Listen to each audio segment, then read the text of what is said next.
The X Zone radio and TV show is largely an opinion talk show. All opinions, comments, or statements of fact expressed by Rob McConnell's guests are strictly their own and are not to be construed as those of the X Zone radio and TV show or in any manner endorsed by Rob McConnell, Relmar McConnell Media Company, Talkstar Radio Network, its affiliated stations, or employees.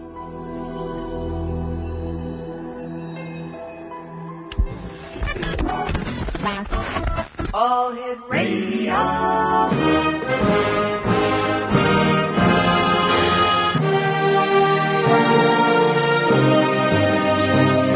Welcome to the X Zone, a place where fact is fiction and fiction is reality. Now, here's your host, Rob McConnell.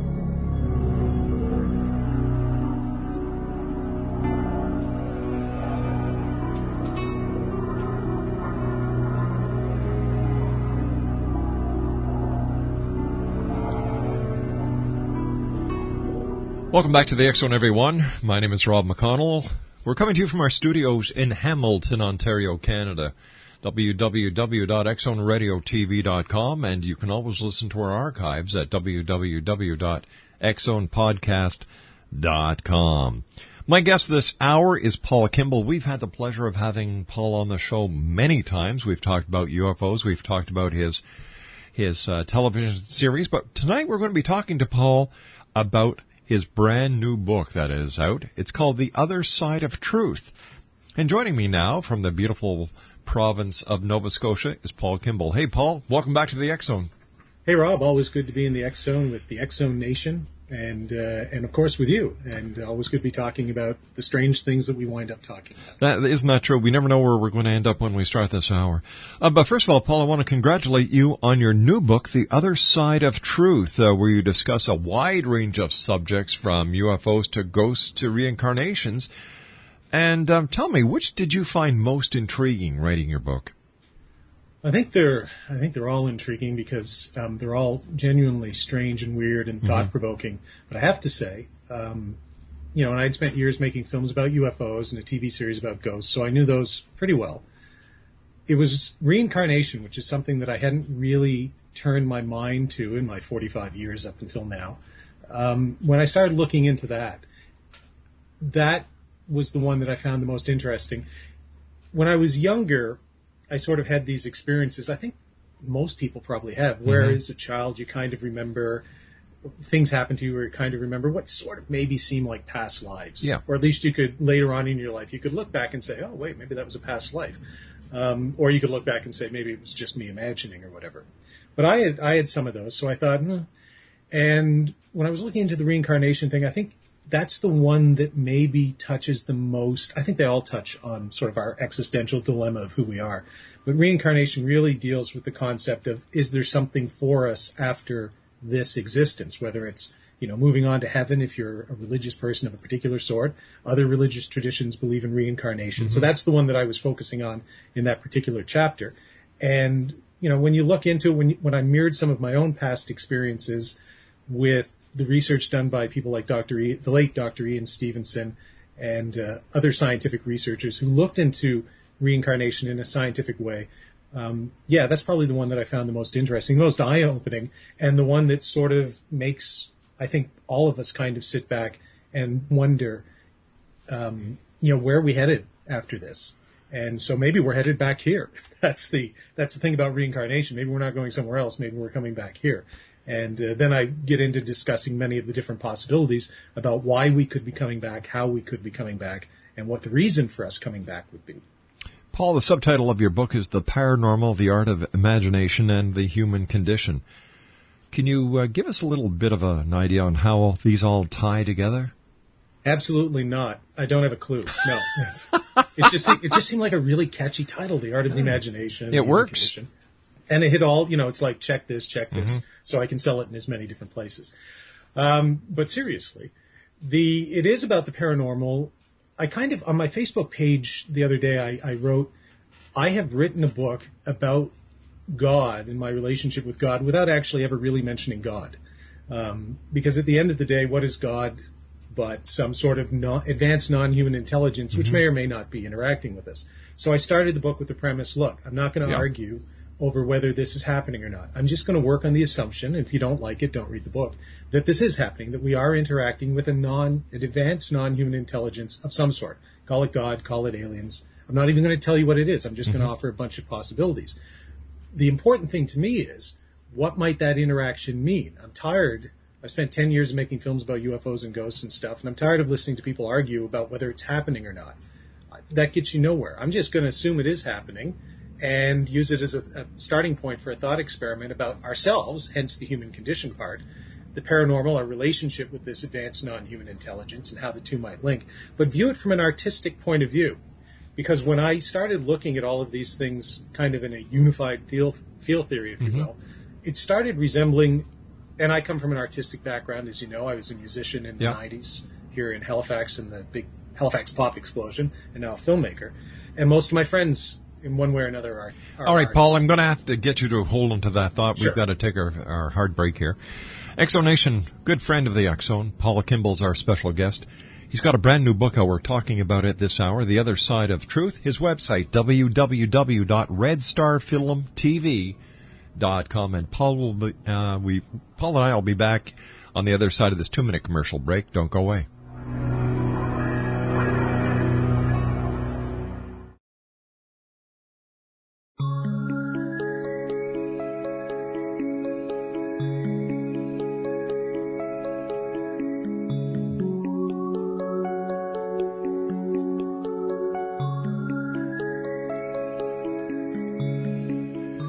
Welcome back, everyone. Paul Kimball's my guest this hour here in the X-Zone. He's got a brand new book out, Exonation, The Other Side of Truth. His website, www.redstarfilmtv.com. That's redstarfilmtv.com. Paul, before we went to the break, we were talking about your subtitle called The Paranormal, the Art of the Imagination, and the Human Condition. And you were explaining it to us, and I had to cut you off because of the hard break, but please continue. Yeah, I was doing a terrible job of it too, so that's good. Gave me 2 minutes to kind of, refocus, channel my inner President Obama, and try and come back and do a better job. Then, so who's your Mitt Romney then? I'm sorry, I shouldn't have asked you that. I have a stuffed animal on my bed, and that has the relative intelligence of Mitt Romney. So, he's part of the 1%.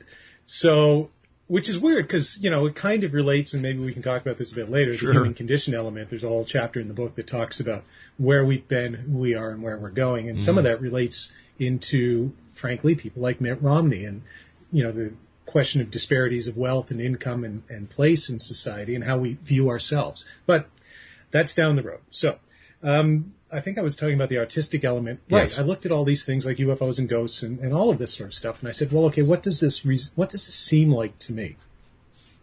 To me, it seems like a form of art. You can look at UFOs, for instance, and the debunkers or the evangelical disbelievers, as I'll call them, often disparagingly call UFOs, they're lights in the sky. That's what they are. Lights that you see in the field or something like that. Well, okay, I'll run with that.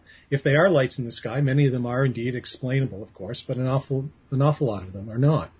And when you look at lights in the sky, you can start seeing other things. For instance, my good friend Greg Bishop and I were at a baseball game in Victorville, California, a year and a half ago, minor league baseball game. And after the game, they had a fireworks display. I'm sure everyone's seen one. You have them on Natal Day, 4th of July, Canada Day here.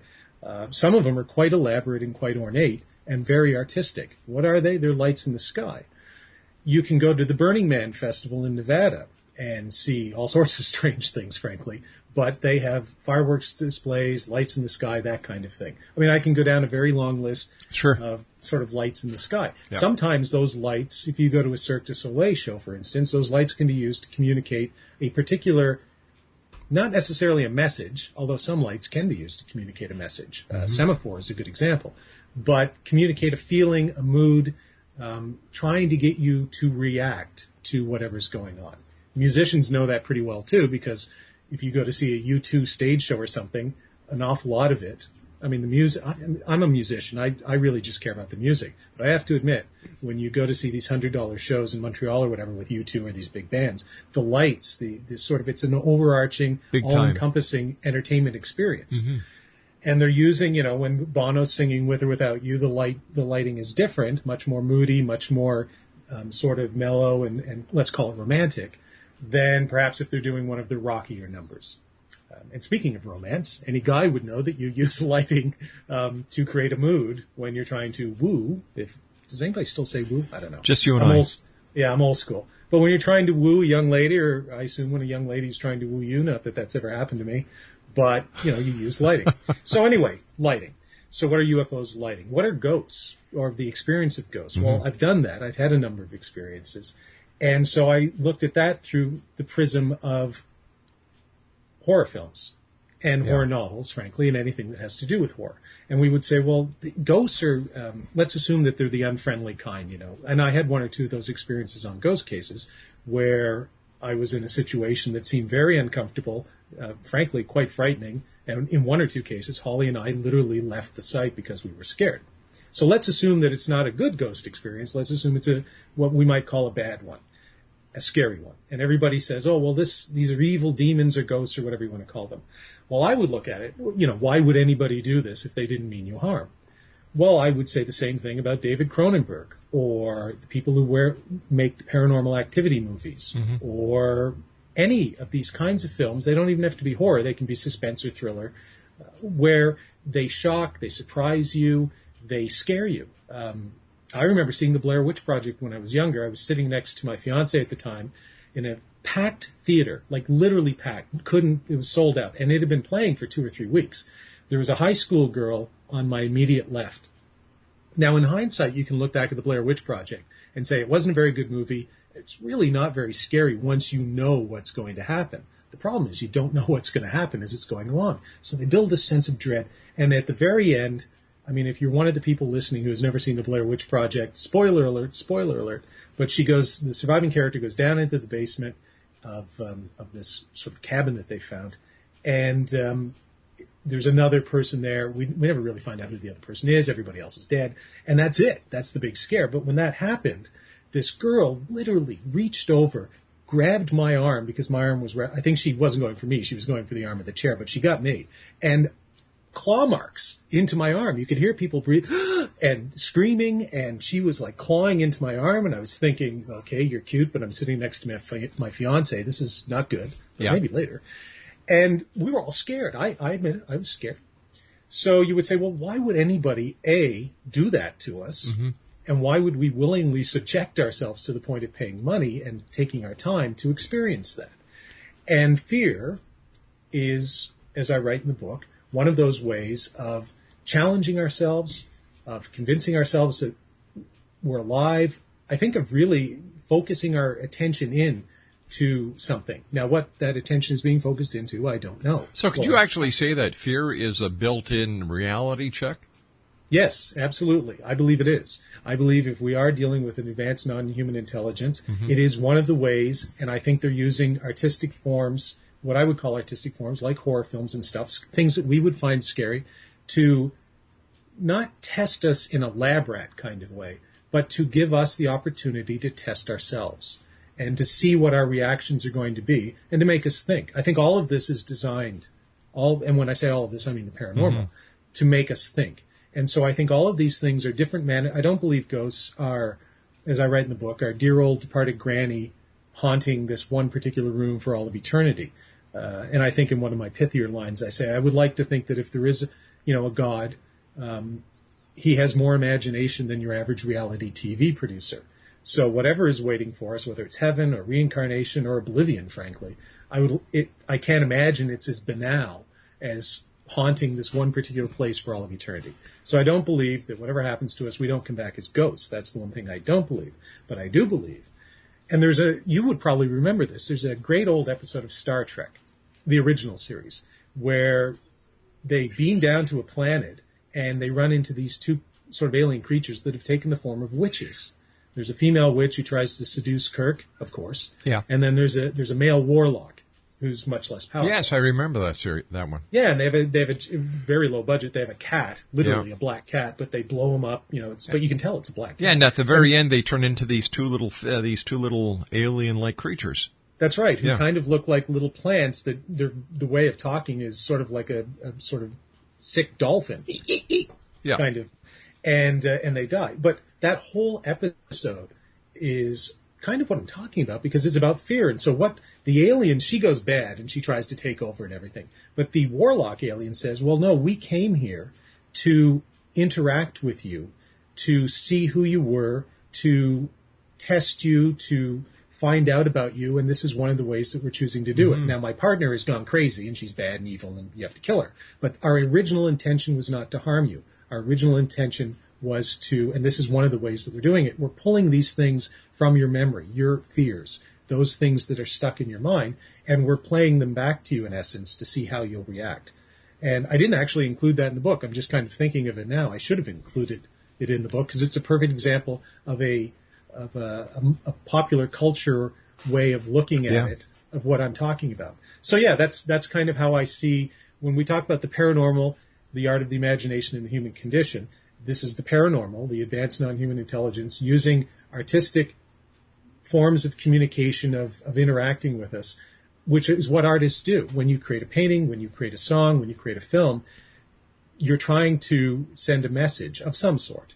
Some films send better messages than others. Some songs send better messages than others, even if it's just to evoke a mood, like a Mozart symphony or a Beethoven concerto. That's what I think they're doing. And the question then, where the human condition comes in, is how we react, and then how it inspires us. And I use the term inspire repeatedly throughout the book.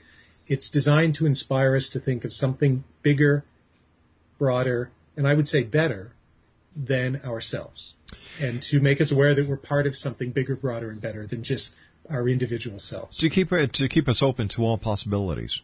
Absolutely. Yep. Now, Paul, you start off your book by saying that you have no interest in preaching to the converted.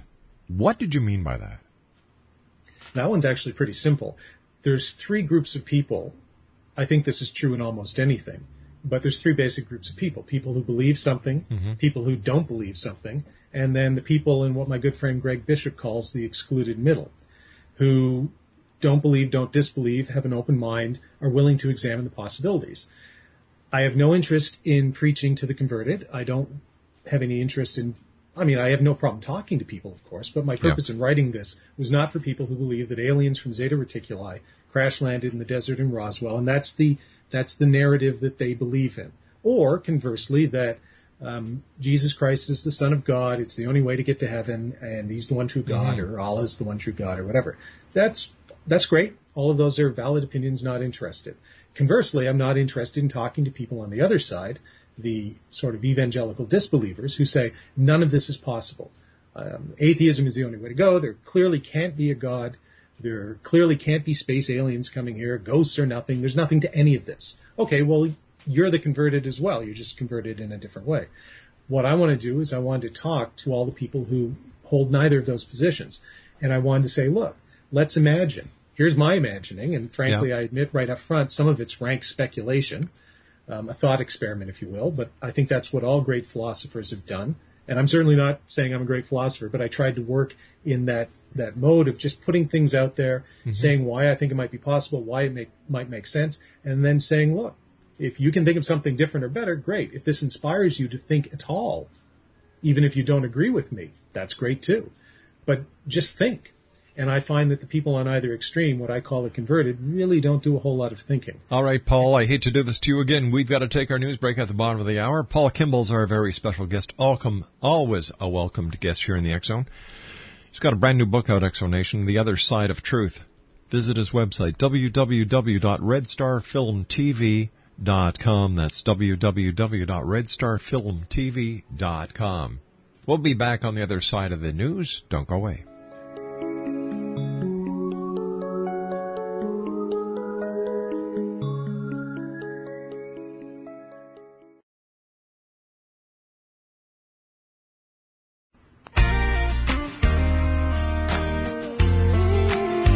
You're listening to the X Zone Radio Show, live and around the world on the Talkstar Radio Network, X Zone Broadcast Network, UK High Definition Radio, Euro High Definition Radio, and Star Cable. Our toll-free telephone number worldwide is 1-800-610-7035. Our email address, xzone@xzoneradiotv.com. On MSN Messenger, xzoneradiotv@hotmail.com, and our website, www.xzoneradiotv.com.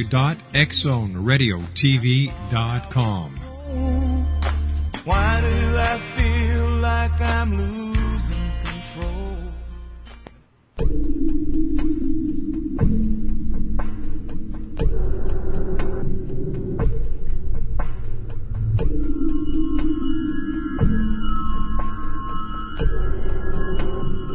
Welcome back, everyone. Paul Kimball is my special guest.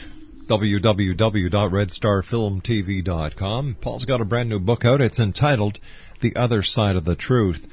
Always great having you with us, Paul. Congratulations on your new book. But in your book, you talk about UFOs, you talk about ghosts, you talk about reincarnation, and much more. But let me ask you this. Do you think that there is a physical reality to UFOs? That's an interesting question. You can look at it from two ways. First of all, what is physical reality? Mm-hmm. And that's one of the things that I suppose I get into in the book. There's clearly a physical reality that we can see and feel. I can touch the desk in front of me or the keyboard or whatever. So if you're talking about that kind of physical reality, are they spaceships from another planet, nuts and bolts, that kind of hard thing? I certainly wouldn't rule it out, because if you look at a couple of factors. One, the age of the universe. Let's just say the age of the galaxy. Right. And the fact that we're finding more and more Earth-like planets in even our own corner of the galaxy now, then it stands to reason that there's intelligent life out there somewhere. It similarly stands to reason that there's a 50-50 chance that it's more intelligent than us. You could go either way. It's less intelligent or it's more intelligent. I'll take those chances. I'll say, well, okay, there's a pretty good chance it's more intelligent than us. It might be more intelligent by 5 years or 100 years or 1,000 years, which is really a drop in the bucket, in the universal sort of bucket of time. Yeah. So let's assume that they're 800 years ahead of us. Mm-hmm. I'm going to use that number because that's a number that Michio Kaku, who I talk about in the book in the first chapter, I went to see him in London, England, when I was there in 2009, give a lecture at the RSA. He was talking about his book. I think it's the book, The Physics of the Impossible. And among the many different things that he talks about in the book, time travel, phasers, all that sort of stuff. But he definitely talks about extraterrestrial civilizations and things like traveling between the stars. And he identifies really 4 types of civilizations: type 0, type 1, type 2, and type 3. Mm-hmm. We are, in essence, type 0, which is anything from a pre-industrial society right up to an almost, and I might get this slightly wrong, but I'm in the ballpark, sort of almost a post-industrial global society where you have a global energy grid and stuff that we're getting towards, but we're certainly not there yet. So that level of development can't clearly travel between the stars. They can barely get off their own planet. But the type 1 society, which he, I believe in his book, says he thinks we're probably about 800 years away from, which again is a drop in the universal time bucket. But, 800 years, could be 400 years, could be 1,200, who knows, the way things are advancing. But we're close. Well, okay, let's say that there is another civilization out there like that. Well, a type 1 civilization is a truly we're not even talking about the really far out types 2 and 3. They're a planetary society that has harnessed the energy of their planet and is capable of traveling within their solar system at least. Then you go to the type 2 and maybe, just beyond the solar system if you wanted to create generational ships and stuff like that.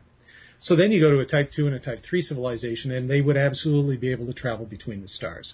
Kaku thinks that those civilizations probably exist. So if they exist, there's no reason why they couldn't be coming here. So in theory, yeah, there could be a physical reality if that's what you mean by physical reality, which is what I think most people mean by it. But no. Having said all of that, I don't think that that's the answer to the UFO phenomenon. It's a possibility. Maybe the advanced non-human intelligence that we're dealing with is indeed from another planet. They're extraterrestrials. They remain hidden, which would certainly be within their capabilities. Mm-hmm. All of the things that we describe through the paranormal would be well within their capabilities, such as invisibility cloaks, for lack of a better term, and all of the stuff that you would see in Star Trek, transportation, all that kind of stuff, advanced mental abilities, being able to get into our consciousness, all of that would be within the realm of what they're capable of, if they can get here from there. So yeah, sure, I suppose it could be. I just don't think so. But that's my own particular belief. My own particular belief is we're dealing with something more tied to our own planet and ourselves.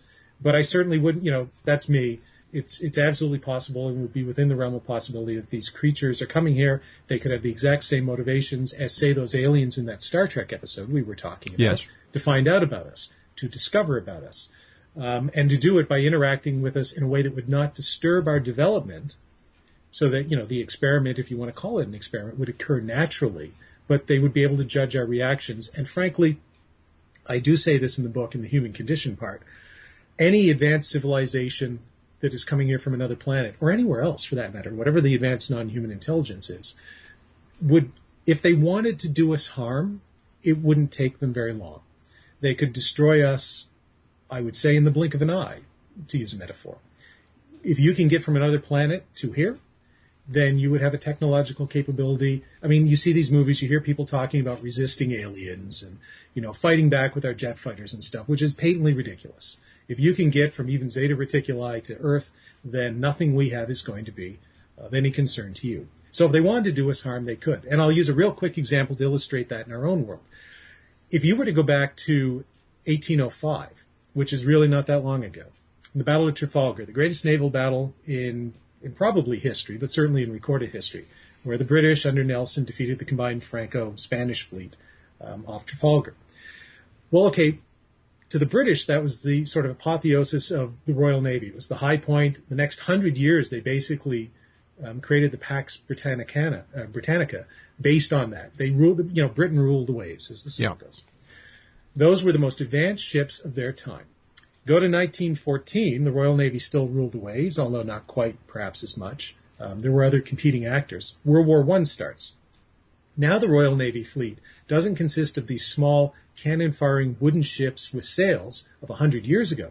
The Royal Navy consists, as does the German Navy and all other navies, of dreadnoughts, primarily, but submarines, destroyers, cruisers. But the ultimate manifestation of naval power in 1914 was the dreadnought, which were these massive, ironclad, steam-driven battleships with 18-inch guns that could lob shells for, I'm not exactly sure how far, but miles and miles, 10, 20 miles. The fleets would never have to see each other. If one of those dreadnoughts had traveled back in time 100 years and encountered the combined fleets of Trafalgar, they could have laid waste to the navies of the United Kingdom, France, and Spain within an hour. So there's 100 years of technological change, even in our own, using an example from our own time, and showing how at the height of our power in 1805, by 1914, the height of that power is irrelevant. Travel 25 years further than that, and you have the atomic bomb. So those wonderful fleets that they fought the Battle of Jutland with in 1916 between Germany and Britain could have been decimated, as I write in the book. Here's the punchline. The sailors could have been standing on the decks of the German and British fleets. They would have seen if a nuclear submarine from, say, 1960 even had been able to travel back in time with one nuclear weapon and launched it at those combined fleets. Here's what the sailors would have seen. They would have seen a bright light that would have started encompassing the entire ocean. And as it was coming towards them, their last thought would have been, before they were all annihilated, that must be an act of God, because this is beyond anything that we are the greatest thing we have ever dreamt of, and we are all about to be destroyed by this blinding flash of light. Right. They could not possibly imagine what could have caused that other than an act of God. That was just 25 years, or say, if you want to put a nuclear submarine into it, 50 years at the most after the Battle of Jutland. So now you can see we've gone from 100 years, which is the time period between Trafalgar and Jutland, and one ship at Jutland being able to destroy those fleets, to now 50 years, one submarine that could have been under the water, they never even would have seen it coming, could have destroyed the fleets at Jutland. It's all compacting. So now we look at aliens coming here, and we say, well, imagine what the aliens have compared to what we have. So there's nothing we have that could stop them. If they wanted to do us harm, they would, which is a very long-winded way, but an important way, I think, of putting it in perspective and saying, whatever the advanced non-human intelligence is doing, it is not to do us harm.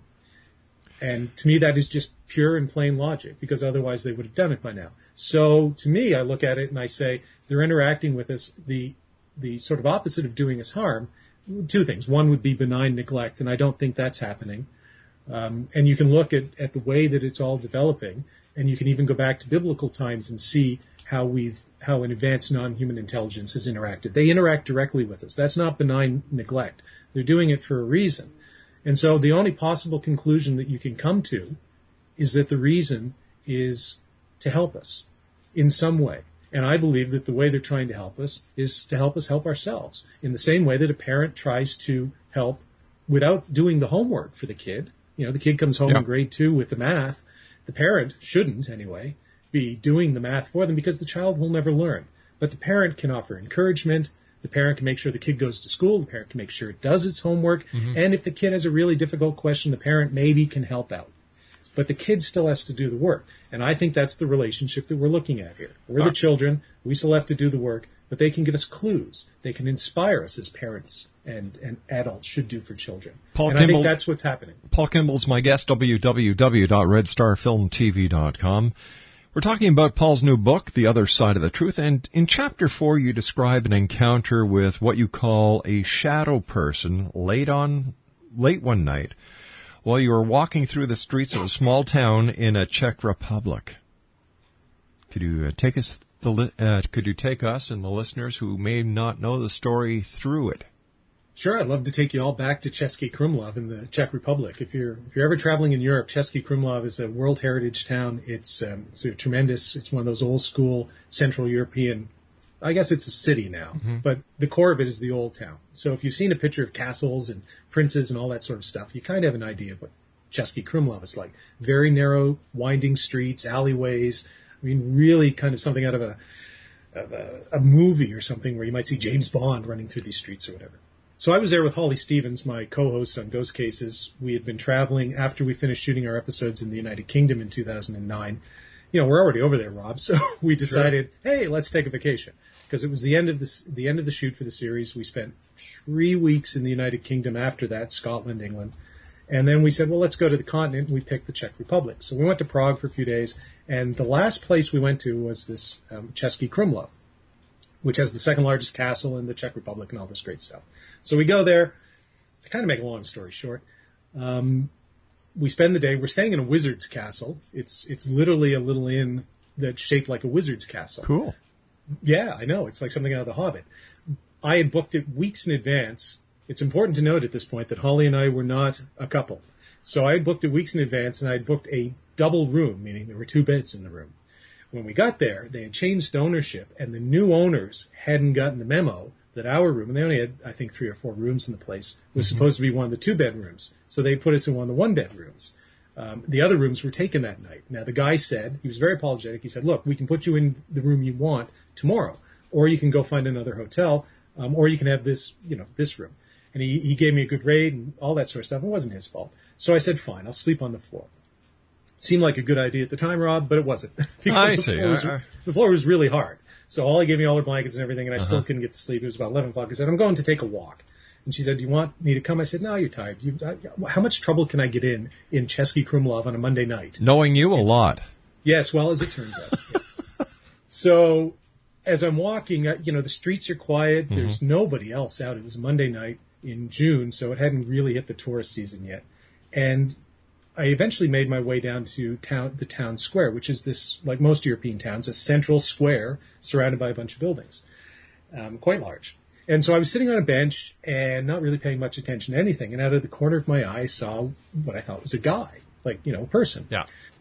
And I've spent enough time taking walkabouts here in Halifax and big cities. I was a police officer briefly once. I know when you're in another country, don't fear people, but if you see other people, you at least, keep an eye out on them late at night, because you just never know. So I took a look and I saw this sort of shadow. It looked like a guy in the center of the square. And then I turned my head to look in another direction. I turned back and this thing, whatever it was gone. Now, to me, there was no way that in the 2 seconds that I was looking away, that this shadow, and I'll call it a shadow, could have made it to any of the buildings, even if it had run and, sort of the door had been open and somebody had been waiting to let them in. If all of that had happened, Usain Bolt couldn't have made it that quickly. So I thought, well, okay, I clearly have to go home because I am tired and I am really starting to see things. So back I started to walk. It was about a 15-minute walk back to the hotel, the Wizard's Castle. There was a toy store on the way there in the shopping district, and I had been there earlier in the day, and it had a whole bunch of wooden toys. And I stopped to look into the window and say, okay, I'm going to scout out stuff to buy for my niece and nephews. As I was doing that, looking down, I felt something like sort of this presence, this weird vibe, whatever you want to call it. And I looked up in the window, which is in front of me, and over my shoulder, I see the shadow figure. And okay, you flip around when somebody's right behind you. Yeah. You're about to get mugged or somebody wants to ask you for directions. Those are kind of your two options.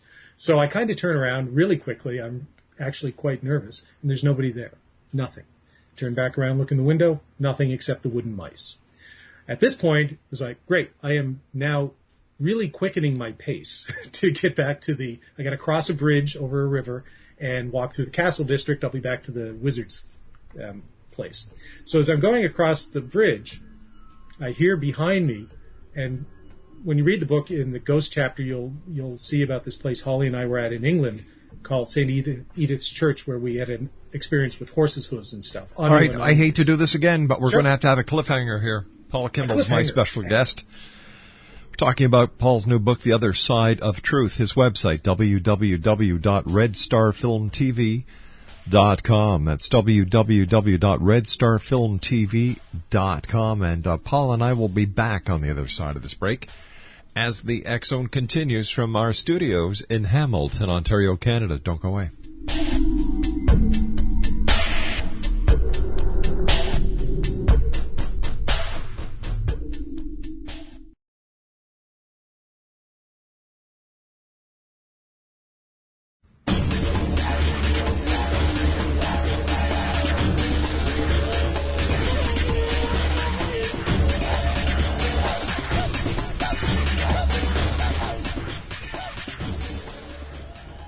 Paul Kimball's my special guest this hour, X Zone Nation, www.redstarfilmtv.com. He's got a brand new book out, just in time for Christmas.